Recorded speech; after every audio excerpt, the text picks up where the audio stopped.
Айыл чарбасы Кыргызстандын экономикасынын негизги тармактарынын бири. Ага 40%дан ашуун кошумча күч тартылат. Жана ошондой эле өлкөбүздүн 65%дан ашуун калкы дал ушул айыл жергелеринде жашайт. Алар өндүргөн продуктлар, табигый азыктар эл аралык стандарттарга жооп бериш үчүн айыл тургундары эмне кылышы керек?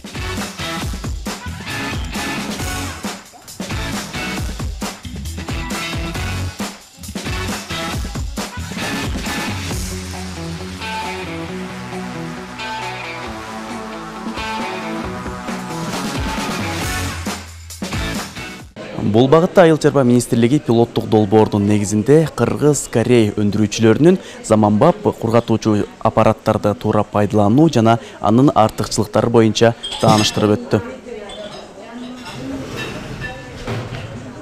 Бүгүнкү күндө Айыл чарба министрлигинин негизги милдеттеринин бири жогорку сапаттагы айыл чарба продукциясын өндүрүү жана агрардык сектордун экспорттук потенциалын жогорулатуу болуп саналат. Ошону менен бирге дыйкан фермерлердин башын бириктирип, өндүрүлгөн продукцияны эл аралык стандартка дал келерлик кылып дайындоо. Багбанчылар өзүнүн биринчи сорттогу продукциясын мындай чийки кезинде сатып кете берет да. Эч кимге баардыгы билет. Орусиядан келет, Казакстандан келет, фуралар келет дагы, Өскөлдөн ошол эле өрүктү алып кетет. Бирок ошол эле өрүктөрдүн 60%га чейин экинчи сорт болуп калат. Экинчи сорт болуп калат же үчүнчү сорт болуп калат. Ал өрүк жерде эле калып калат. Ошол өрүктү терип алып туруп биздин багбанчылар, биздин фермерлер ушундай аппараттарды кургатып алса, бул жакшы эле кошумча нарк болуп атпайбы?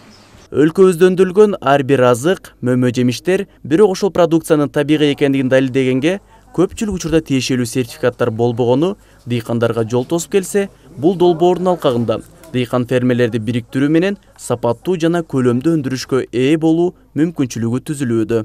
Копия центрдин максаты Кыргызстандагы дыйкандарга жакшы шарт түзүп, өздөрүнүн продукциясын кайра иштеткенге жардам берип атабыз. Ошондой эле ал продукциясынын сапатын көбөйтүп, сертификациясын жасап, жана тышкы рыноктарга чыгарууга өбөлгө түзүп жатабыз. Бул экоферма ишканасы менен келишим түзүлдү. Анын бюджети $130 000 тегерегинде. Азыркы кезде жабдыктарды сатып бердик, жана региондорго бөлүштүрүп баштадык. Ага чейин кантип сырьёну даярдап алабыз? Биринчи эле тергенден кийин первичная обработка деп коет, жакшылап жууп алабыз. Экинчи эң жакшы ыкма бактериялардын баарын өлтүргөн бул уксус менен туздуу сууга чылап коебуз да, бир аз. Көлөмү 1 литр сууга 1 чай кашык туз, анан 1 чай кашык уксус коюп 3 минутадай чылап коебуз. Андан кийин алып бир сыйра чайкап, анан кесебиз. Ушул ыкма менен эгер биз обработка кылып алсак, кепилдик берет да. Көбүн эсе дыйкандар өндүрүлгөн продуктунун эң жакшысын дүң баада жана арзан болсо дагы сатып үлгүрбөй калса, калган мөмө жемиштер жараксыз абалга кептелип, малга тоют катары гана колдонулуп калчу. Эгер тамак аш азыктарын сактоонун жолун так өздөштүрсө, дыйкандардын чыгымы азайып, кирешеси көбөймөк. Жакшы сортторун өткөзчүбүз жылда. Ушинтип эле жылда эле өткөзөбүз, азыр дагы өткөзүп атабыз. Эми калган ушу өрүктүн калганын ушу сушилкага кургатып, анан дальше сатканга даярдап атабыз буюрса.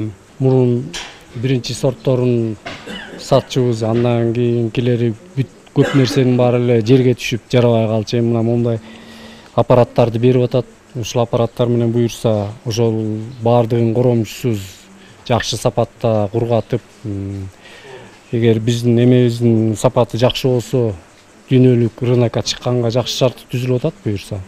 Бул пилоттук долбоорго Ысык көл облусунун Тоң районунун 6 айылы, Жети Өгүз районунун 2 айылы, ошондой эле Чүй облусунун Аламүдүн районунун 1 айылы жана Ысык Ата районунун 1 айылы тандалып алынган. Эгер келечекте дыйкандар тарабынан колдоого алынып кетсе, өлкөнүн бардык аймагына жайылтуу иштери жүргүзүлмөкчү. Арген Мажитов, Эсенбек Үсөнов, СТВ.